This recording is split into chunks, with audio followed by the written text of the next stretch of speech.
Alright? Yun.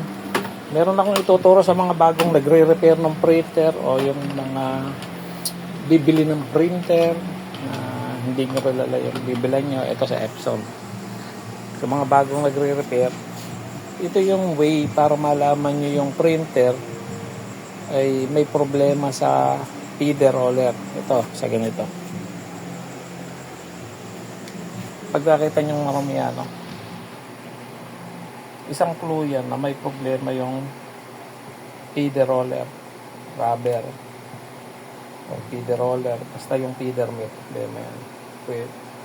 Malamang sa malamang palitin ito. Kahit hindi nyo pa ino-on, kahit visual inspection lang, 99.9% may problema yung feeder ng printer. So pwedeng yung feeder roller, feeder rubber, or baka may bara dito. Ang nangyayari kasi dyan, print yung head nyo. Print siya ng print. Kasi akala niya may papel. Pero yung papel nyo, nandito lang siya. Yung sensor lever kasi dito, yun yung nagsasabi na mayroong papel sa feeder. Kaya print lang siya ng print. Ayun. Ayun.